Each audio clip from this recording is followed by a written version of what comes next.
Two traders stand at the same shoreline, reading the same sky. Their charts glow like twin constellations, pulsing with the same signals, whispering the same invitation. Now. They step forward together, one click, one commitment, one shared belief that the ocean ahead will carry them home. And yet, when the tide rolls back, one returns with a hull heavy with gold, while the other counts splinters and empty barrels. Nothing changed in the weather. Nothing changed in the map. Only three numbers changed the voyage. Think of them as anchor, horizon, and ballast. The anchor is your stop loss, the line that says this far and no farther. The horizon is your take profit, the moment you dock and unload before the wind turns. The ballast is your risk per trade, the weight that keeps your ship upright when the sea mutters and heaves.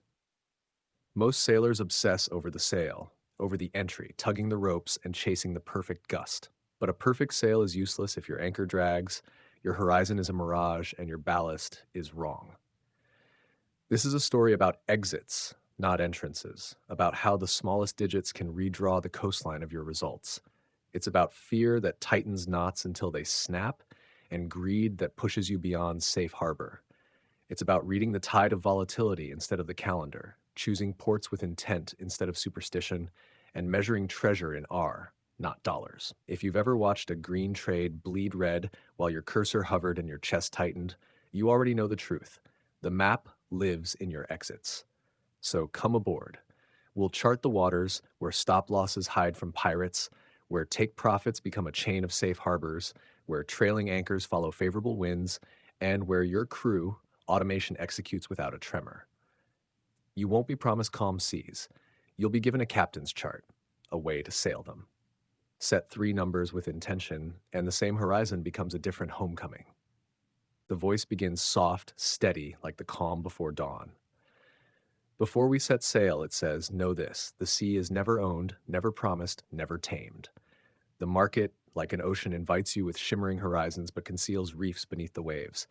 Every captain, no matter how seasoned, risks storms, and every map drawn from yesterday's waters may mislead you tomorrow. Imagine standing at the dock, lantern in hand, the air damp with salt.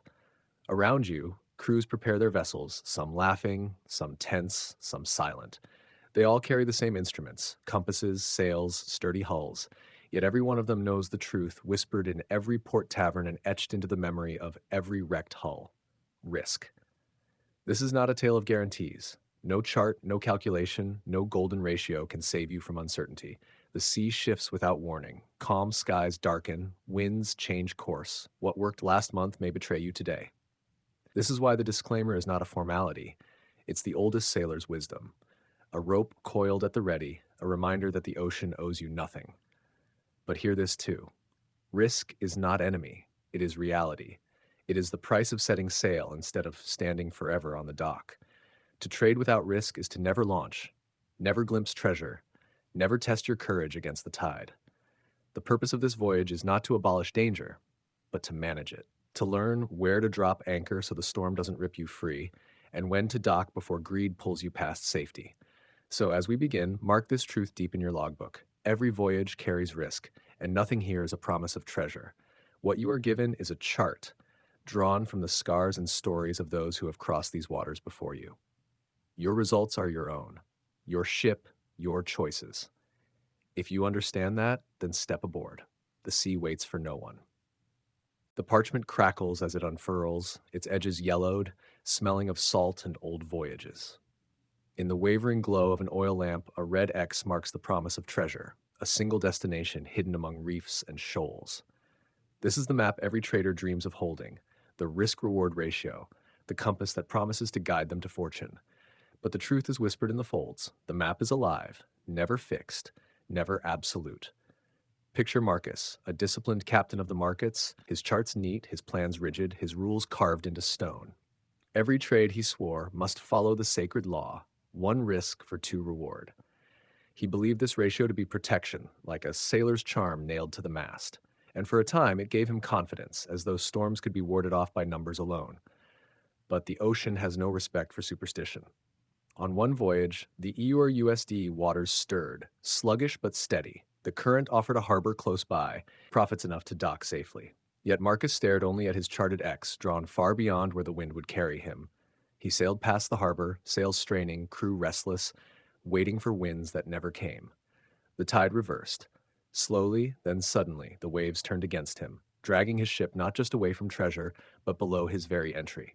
His discipline, once his armor, became his chain. The truth is this: a fixed ratio is a cage. Some voyages require boldness, venturing deep into open waters, letting your sails stretch and your anchor hold through turbulence. Others demand humility, hugging the coastline, docking early, taking treasure where it's offered instead of demanding more. The map must be drawn in pencil, not ink. It must bend to the tides, shift with the currents, adapt to each voyage. Imagine holding a map that redraws itself as you sail, guiding you not to an arbitrary X, but to the harbor the market itself reveals. That is the real treasure of risk reward, not in clinging to a rigid number, but in listening, watching, and adapting. A trader who treats the ratio as a living guide sails with purpose. One who treats it as superstition drifts into ruin. Try this now. Unroll the record of your last 10 voyages. Count how many times you clung to a fixed ratio while the market clearly beckoned you to dock elsewhere. If the number is high, then know this: you left treasure in the water. The market does not reward stubborn captains. It rewards those who adapt. So when you next set sail, look not for a fixed X, but for shifting harbors. Sometimes the treasure lies near, sometimes far. The map is alive. Draw it with humility, redraw it with wisdom, and you'll return with your hold full, while others search forever for treasure that never was. The sea lies calm, the sky a flawless dome of blue. Yet within the captain's chest, thunder gathers. No wave crashes, no wind howls, but still the sails tremble, not from the air outside, but from the storm inside. This is the most dangerous tempest in trading. Fear and greed, two winds at war, invisible yet devastating. Fear whispers first. It tells the captain his anchor is too far from shore, his stop-loss dangling in deep waters where safety is uncertain.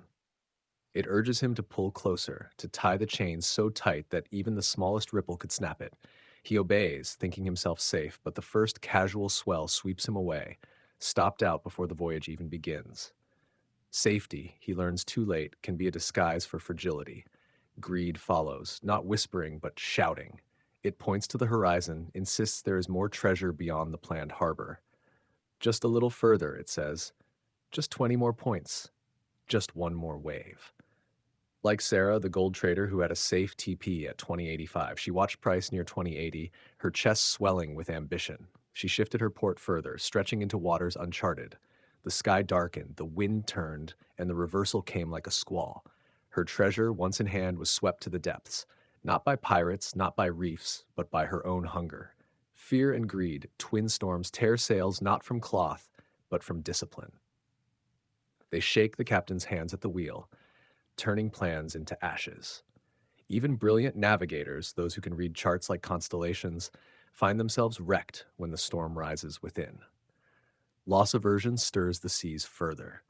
The captain clutches so hard at avoiding pain that he guarantees it, yanking his stop-loss so near it becomes a noose. Anchoring bias binds him to the first number he saw, blinding him to new winds and new charts. In the end, he becomes his own saboteur, sinking not from weather or war, but from himself. Picture it: you're in profit, sails full, 2R already earned, with 3R on the horizon. The plan says hold. Yet fear creeps aboard, whispering doubts, painting phantoms of reversal. You close early, patting yourself on the back, until the tide carries price exactly where you had planned. The treasure was there, waiting, but you abandoned the voyage halfway. The storm is not outside. It is in the wheelhouse, in the heartbeat, in the trembling hand over the close trade button. True mastery is not in charts alone, nor in strategies or scripts. It is in calming the inner squall before it capsizes the ship. Take a moment now, recall your last emotional override. Not the trade itself, but the moment you broke your own map. What drove it? Fear, greed, loss aversion, anchoring. And what did it cost you? That moment was the storm. And until you face it, no map, no anchor, no harbor will save you. But when you learn to calm the seas within, the waters outside grow clearer. The compass steadies, the sails fill true, and you discover that the greatest voyage is not against the tide, but against yourself. Every ship has a limit. Load it too heavily, and even the gentlest tide can roll it beneath the waves. Leave it half empty, and you waste the journey, returning home with far less than you might have carried. In trading, this weight is your risk per trade, the exact portion of your capital you dare to place in harm's way each voyage. Picture two captains, both sailing the crypto seas with accounts of $50,000. The first, reckless and hungry, risks 10% each time. His ship bursts from the harbor, cargo holds overflowing with ambition. The first winds are kind, profits surge, barrels fill, the crew sings. But storms always come. 3 losing trades in a row, 30% of his fleet gone, supplies dwindling, panic thick in the air. His crew mutinies in silence, hearts sinking with the ship. The second captain sails the same waters but never risks more than 2% per voyage. The storms strike her too, waves just as fierce, but her ship bends without breaking. Losses are small, measured, survivable. The crew remains calm, the ship stays afloat, and when the winds shift back to favor, she is still there to seize them. Her fleet grows, not from one reckless gamble, but from dozens of steady, calculated voyages. This is the ballast of survival, not gambling, but measured daring. Too much risk and your ship tips. Too little and you crawl across the sea without momentum, missing opportunities to reach treasure. The art lies in balance, and balance is not guesswork. It is math, precise as the stars sailors once used to chart their course. The formula is simple. Account size, risk percentage, or stop-loss distance equals position size. Not a hunch, not a feeling, but a calculation. Each trade becomes deliberate. Each voyage is prepared with the right cargo, not too much, not too little. Yet many traders sail blind. They use fixed lot sizes, imagining each journey the same. But the sea is never the same. Some voyages pass through calm waters, where tight stops allow more barrels aboard. Others cross stormy channels, where wide stops demand a lighter load to keep the vessel steady. The captain who adapts, the one who adjusts cargo to the weather, returns home again and again, his ship growing stronger with each voyage. This truth is uncomfortable. Most traders do not sink because they fail to find entries. They sink because they overload their ships, thinking one voyage will make them rich. The ocean does not reward the desperate. It rewards the careful, the consistent, the captain who respects the weight of his vessel. So before your next trade, pause at the dock. Ask yourself, how much can my ship carry safely this voyage? Run the calculation. Set the cargo with care. When storms rise, you will lose barrels, not ships. And when the winds favor you, you'll still be at sea, sails full, ready to return with treasure. An anchor is useless if it's dropped in the wrong place. Too close to the shore and the tide will slam your ship against the rocks. Too far out in deep waters and you drift dangerously, hoping the chain will hold. In trading, your stop-loss is that anchor, the final safeguard between your ship and the abyss. Place it carelessly, and it won't be the market that sinks you. It will be your own hand on the chain. October 10th, the BTC USDTCs were restless. Price broke through 27,500, sales swelling with promise. Trader A dropped anchor just below 27,300, thinking it's safe. But the market is mischievous, full of sudden swells. A quick liquidity sweep came like a rogue wave. In seconds, the anchor gave way, and Trader A's ship was torn from its place, thrown into loss. He could only watch as the tide carried the price beyond 30,000, a treasure-laden voyage he missed entirely. Sailing beside him, Trader B set his anchor differently. He used the average true range, studying the natural sway of the waves. His anchor dug deep, out of reach of the market's playful chop. The swell came, but his ship held steady. When the winds shifted again, he rode them all the way to safe harbor, his hold 3 times fuller than Trader A's could ever have been. The revelation is clear. Not all anchors are created equal. Many captains choose technical stops, placing them just beyond support or resistance.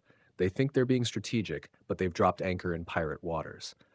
Market makers lurk there, hunting for clusters of stops, snapping chains, seizing cargo. If your stop is obvious, you're a target. Volatility-based stops, like those guided by ATR, give your ship breathing room. They let the vessel sway with the current, allowing the storm to pass without breaking you free. A tighter stop might work in calm waters, but in stormy seas, you need more rope. Too many traders mistake closeness for safety, when in truth, it's fragility. Before placing your next stop, ask yourself 3 questions. Where are the crowds anchoring their ships? What does the ATR say about normal tides here? And if I were a pirate, a market maker with 1 million at my disposal, where would I strike? These questions protect you better than any indicator. The market has memory. It knows where the obvious anchors lie. Your job is not to be obvious. Your job is to be unseen, hidden, secure. Place your anchor where storms rarely reach, where pirates won't bother to sail. Do this, and your ship will ride through tempests that sink the careless. The stop loss is not just a number. It's your anchor, your survival, the difference between drifting wreckage and a triumphant return to harbor. Drop it with intention. Drop it with foresight. Drop it where no storm or pirate can touch it. Then, and only then, will your voyage truly belong to you. A wise captain never sails without a chosen port. Treasure means nothing if you cannot unload it before storms steal it away. In trading, your take profit is that port, the harbor where you secure your gains and pay your crew. Place it too close and you dock early, leaving riches floating just beyond reach. Place it too far and you risk sailing into storms that strip away everything you earned. Many traders treat TP as simple, round numbers, fixed multiples, superstition disguised as strategy. But the sea does not honor superstition, and neither does the market. Each voyage carries its own winds, its own currents, its own hidden shoals. Sometimes the safe port lies nearby, and prudence demands you dock early. Other times the winds are steady, the waters open, and a distant port promises far greater reward if you dare to press on. The seasoned captain reads the coastline as carefully as the stars. In charts, these coastlines are supply and demand zones, Fibonacci retracements, liquidity pools, natural harbors where price tends to rest. During a recent year USD breakout, the cautious sailor aimed for the nearest resistance, like docking at the first visible island. He earned a modest profit and rested early. But the wiser captain saw the larger pattern, central bank winds filling the sails, and plotted for the next major liquidity pool. He docked along the way, scaling out at smaller ports to cover costs before pressing onward. By the end, his crew sang with riches while others watched from shore. This is the true art of take profit. Not one destination, but a chain of harbors. Dock at the first to cover your voyage. Dock at the second to pay your crew. Dock at the third to claim the richest treasures. Scaling out transforms not just your profits, but your psychology. With some treasure already secured, you sail freer, less anxious, more willing to ride the winds as far as they'll carry you. Try it on your next voyage. Instead of 1 TP, set 3. First at 1R to cover costs, second at 2R to secure profit, third at 3R or wherever your map suggests. You'll find the sea less fearful, the storms less threatening, because no matter what happens, you already carry gold in your hold. The market doesn't reward rigidity. It rewards captains who dock with intention, who know when to scale out, when to rest, and when to chase the horizon. Think in ports, not points. Think in voyages, not single docks. And you'll return again and again, not with empty hands, but with a convoy of treasure-laden ships. A captain who never adjusts his anchor is a captain who cannot adapt to the wind. In trading, this is the art of the break-even and trailing stop. Shifting your safety line as the voyage unfolds, protecting what you've gained without cutting short the journey too soon. Picture a gold trader riding the winds from 2060 to 2100 in just 2 days. His stop loss was deep and steady, set far enough to withstand turbulence. As profit grew, he lifted his anchor, moving it to break even. Now, no storm could sink him. His ship would at worst return empty, never broken. When a sudden squall struck, the price dipped sharply, hitting his break even. The voyage ended, safe but short. Yet, he slept easy that night. His ship intact, his cargo secure. Without break even, the same squall would have dragged him into loss before the winds returned. This is the paradox of break even. Move it too soon, and you strangle your voyage before it matures. Move it too late, and storms may still rob you. The art lies in timing, knowing when the skies have cleared enough to raise anchor without fear. Trailing stops are another kind of moving anchor. Instead of staying fixed, they follow the voyage, always a set distance behind, ready to drop when the wind turns. Some trail mechanically, like crewmen dropping anchor every time you pass a milestone. Others follow the rhythm of the sea, adjusting with volatility, swinging with the highs and lows. Done well, they protect you while letting the wind push you further than you imagined. Done poorly, they drag too close, snagging at every ripple, ending voyages before they've begun. The true gift of break even and trailing is not only safety, but freedom. Once the ship is safe, once you know no wave can sink you, your mind clears. You stop clenching the wheel. You spot new horizons. You sail with boldness, not fear, because even if the wind dies, your treasure chest already holds something. Think of break even not as giving up profit, but as buying psychological freedom. Think of trailing stops not as a chain, but as armor that bends with the tide. Together, they turn your voyages into free options. Adventures where the worst case is safety and the best case is fortune. So ask yourself, when will you move your anchor? Too soon, and you cut short destiny. Too late, and you invite disaster. Find the rhythm, trust the wind, and you'll discover that the moving anchor is the secret to sailing farther, safer, freer than you ever thought possible. No wise captain dares chart a new course without first studying the logs of those who sailed before. In trading, this log is backtesting, the rehearsal before the voyage, the chance to test your anchors and ports against the seas of history. Without it, you are sailing blind, like a dreamer pushing in a fog, convinced of treasure but ignorant of the reefs. Picture a coastal fortress, its walls scarred by countless storms. Beyond it stretches a stretch of water littered with wreckage, broken hulls, splintered masts, ships that sailed with confidence but without testing. They believed a 1-2 or 1-3 risk to reward would always guide them, never realizing that some seas are calm and others cruel. They never practiced, never rehearsed, and the ocean made them pay. Backtesting is the opposite of guesswork. It's simulation with history as your ally. It lets you place your anchor in past waters, dock in old ports, and see how your ship would have fared. You learn whether your stop loss holds in a storm, or if your take profit lies in a dead zone where ships never return. I worked with a group of crypto scalpers who believed tight stops and fixed profits were their golden key. We tested their strategy across 2 years of BTC USDT waters. The results shocked them. Their favorite, the tight SL with fixed TP, gave them the highest win rate but the lowest treasure. Meanwhile, a volatility-based SL with scaling TP, though it won less often, nearly doubled their total haul. It wasn't the win rate that mattered, it was the size and resilience of the treasure when the voyage succeeded. But there's a trap here: overfitting. Some captains build ships for last year's storms, painting sails for yesterday's winds, then the skies shift and their ships crumble. Backtesting is not about perfection, it is about robustness. A ship that can survive both calm and storm, both trend and range. Try this now. Take your last strategy. Run it across 20 past trades, not hundreds, just 20. But test half in trending seas, half in ranging waters. See how your anchors and ports fare. That truth will reveal more than 1,000 identical trades ever could. Backtesting is your rehearsal stage, your testing ground. It reveals uncomfortable truths, that the safe route may cost you more than the stormy one, that your favorite harbor may be barren. The market doesn't repeat exactly, but it rhymes. If your strategy cannot survive yesterday, it will not thrive tomorrow. So test your maps, test your anchors, test your ports. Don't wait for the ocean to teach you the hard way, because those who set sail blind become wreckage.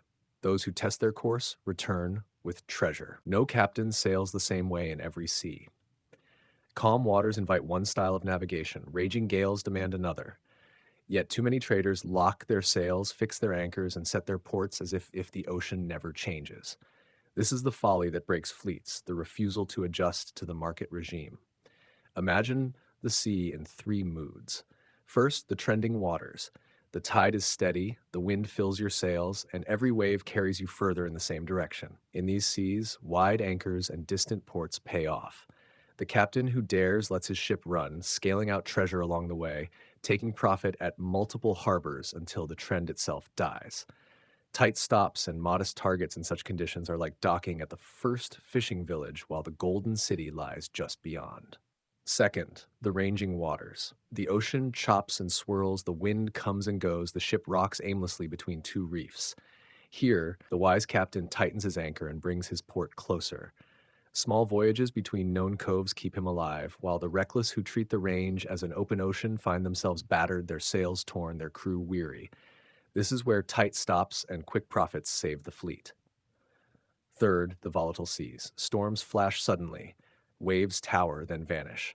Here, the ocean demands space. Anchors must hold deep, stops must be wide, else the ship is tossed like driftwood. A captain who recognizes this adapts instantly, allowing the vessel to sway with the storm rather than snapping under its weight. When the volatility fades, he adjusts again, tightening stops, bringing ports closer. Too many traders fail because they treat the market like a static map, but the map is alive, shifting like tides. The clues are always there: volume drying before ranges, volatility expanding before trends, news rushing like wind before a storm. The sea announces itself before it changes. The wise listen. So look now at your chart. Ask yourself, are we trending, ranging, or storming? Then look at your stops and ports.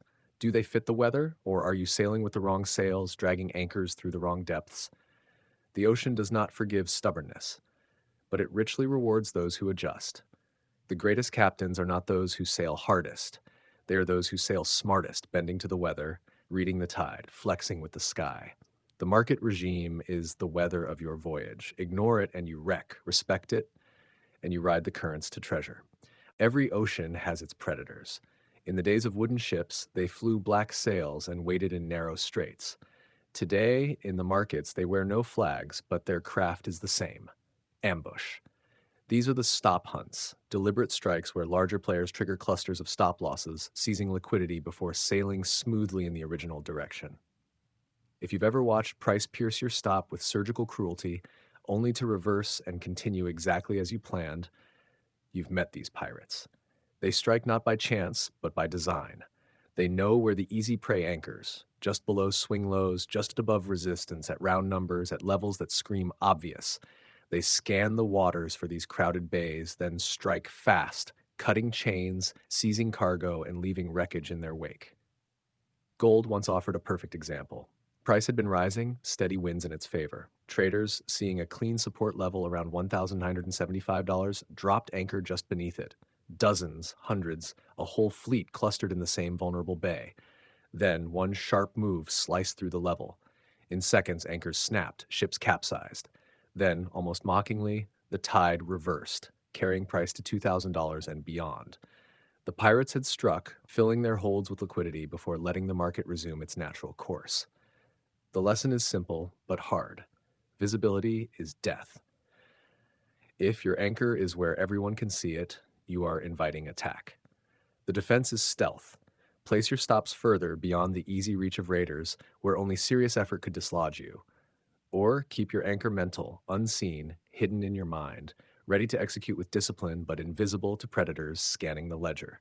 Another tactic is diversification, splitting your trade into multiple ships, each with its own anchor. If one falls to pirates, the others still sail. I learned long ago to add distance. If the obvious stop was at 100, I placed mine at 97. Those extra few percentage points were the difference between being plundered and surviving. Time and again, I watched as the raid came through, sweeping 100, collecting liquidity, then vanishing. While my anchor held, my ship intact, my voyage still alive. Survival in these waters is not about brute strength, it is about invisibility. Pirates will always exist. They hunt the careless, the obvious, the predictable. If you anchor where the crowd does, you are bait. But if you learn to hide your chain, to place it where storms rarely reach, then the pirates pass you by. You sail on while others sink. There comes a point in every voyage when the winds are steady, the sea is clear, and the stars above burn bright with certainty. This is when a wise captain calls for reinforcements, summoning more ships to join the fleet. In trading, this is the art of scaling in and scaling out, adding to positions when the tide is with you, and unloading treasure in stages so storms cannot rob you of everything. Picture the Euro-USD market after weeks of dull, choppy seas. Then suddenly, a powerful wind arrives, a central bank decision. Unexpected. Strong. Price surges, breaking free from its range like a ship bursting out of a narrow strait. A trader I once mentored entered early, modestly his cargo hold light. As the wind filled his sails and each resistance broke like a weak sandbar, he called for more ships. But he was not reckless. He didn't overload from the start. He scaled in, adding only with the profits already secured. His fleet grew not from debt, but from winnings. And as he pressed onward, he didn't cling desperately to every barrel.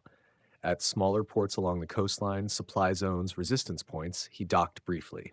There he unloaded part of his treasure, paying his crew, securing safety. These were partial take profits, the lifeline of scaling out. Even if the voyage ended abruptly, he had gold already secured. Yet with lighter ships, he could press on toward distant, richer harbors. This is the balance. Scaling in is not greed, it is momentum management. You only call more ships when the seas are clearly in your favor, when the tide is undeniable. Scaling out is not fear, it is insurance. You unload at safe ports so you can ride the storm without panic. Think of how many times you've exited fully only to watch the tide carry price far beyond your chosen port. What if you had left just a fragment of your fleet, even 20%, to ride the winds? Compounded across dozens of voyages, that small fragment could double your treasure. Great traders do not think in absolutes, all in or all out. They think like admirals commanding a convoy. Some ships dock early, some continue, some press farther into the horizon. In this way, they always return with something, sometimes return with riches, and occasionally return with fortune beyond imagining. So on your next voyage, set your fleet in stages. Scale out at 1R to cover costs, 2R to bank profits, and let the final ships run with the wind, trailing stops behind them. The worst case scenario becomes a winning voyage. The best case becomes legend. Scaling is not about chasing more. It is about sailing smarter, about turning one ship into a fleet, one voyage into a convoy, and one trade into a journey that multiplies treasure across horizons. A seasoned captain does not boast of how many coins glitter in his chest after one voyage. He speaks in measures of courage and discipline, how many times the treasure exceeded the risk he dared to load. In trading, this is the R multiple mindset, the universal language of true sailors of the market. Think of R as the ballast of every journey. 1R is the weight you risk, the barrels you're willing to lose if the sea turns cruel. If you risk $1,000 and earn $3,000, that voyage is 3R. If you risk $500 and lose it, that is -1R. It is simple, powerful, and honest. R multiples strip away illusions and reveal the truth of your seamanship. I once knew a captain who bragged of winning 7 voyages out of 10. His crew sang, his confidence swelled, but his average win was +1R, while his losses were -2R. The math betrayed him. He was sinking slowly, proudly, without realizing the tide was against him. Meanwhile, another captain won only 4 voyages out of 10, but his average win was +3R, and his losses were -1R. His treasure chest filled faster, his fleet grew, his legacy outshone the one with more wins. This is the magic of the R mindset. It levels the seas. It allows you to compare voyages of different sizes, different winds, different risks. A small ship earning +5R is more triumphant than a large galleon docking with only +1R. R turns every voyage into a fair measure, revealing who sails efficiently and who sails wastefully. Consider the BTC USDT trader who once risked $800 on a single voyage. The winds were extraordinary, the tide relentless in his favor. In the past, he would have docked at a flat $2,000 profit, fearful of storms. But this time, he measured in R. He held, watched, endured. By the end, he returned with a 5R, the largest haul of his career. One trade covered weeks of smaller losses and left surplus for new expeditions. When you shift into R, the dialogue in your head changes. No longer do you ask, how much money did I make? Instead, you ask, how many Rs did I earn? Was this voyage worth the risk I loaded? This clarity frees you from the greed of dollar signs and the fear of single losses. You begin to see your journey as a system, not an accident. Some voyages will be -1R, that is the toll of the sea. Others will be +3R, +5R, even +10R. The key is to ensure your average R sails upward. Challenge yourself now. For your next 10 voyages, ignore the coin count. Track only Rs, win or lose, tally the multiples. At the end, add them up. If the total is positive, you are profitable, regardless of your win rate. This simple shift will revolutionize how you see the ocean, how you judge yourself, and how you command your fleet. When you measure in Rs, every trade becomes a calculated expedition. The storms matter less, the ports matter more, and the language you speak becomes that of seasoned captains, not reckless sailors. You stop surviving by luck and start thriving by design. There comes a point in a captain's career when his crew knows the ship so well that the sails shift, the ropes tighten, and the anchor drops without a single word spoken. The ship seems to steer itself, guided not by panic or impulse, but by discipline encoded in every movement. In trading, this is automation, letting scripts, bots, or platform rules execute your stop loss and take profit exactly as planned, free from the trembling hands of emotion. I once knew a trader who suffered from what he called captain's remorse. He would plot brilliant maps, calculate his risks with precision, and set ports that balanced ambition with safety. But when the voyage began and the waves grew restless, doubt crept in. He moved his stop loss farther, hoping to outlast the storm. He closed trades early, abandoning ports that lay just ahead because he feared the wind would die. Time and again, his own hands betrayed the wisdom of his plan. Then he automated. A simple script anchored his trades with ATR-based stops that flexed with volatility. His take profits scaled out automatically at resistance levels. No hesitation, no last-minute changes, no midnight second-guessing. Within 2 months, his voyages stabilized. The seas had not grown calmer, but his ship no longer had a captain who second-guessed the chart mid-journey. His crew, automation, obeyed without fear, without greed. Automation doesn't mean abandoning command. The captain still draws the map, chooses the harbor, reads the sky. But once the voyage begins, the crew executes without hesitation. Anchors drop at the right depths. Ports are reached and cargo unloaded exactly as planned. Human error, the leaky hull that sinks more ships than storms, disappears. Even simple conditional orders can transform a voyage.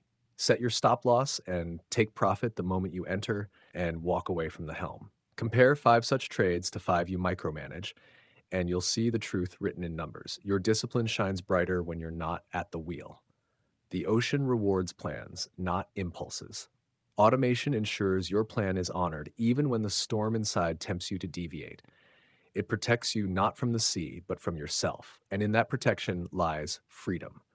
The freedom to scan new horizons, to chart new routes, to become not a sailor tossed by waves, but a master whose ship sails by design.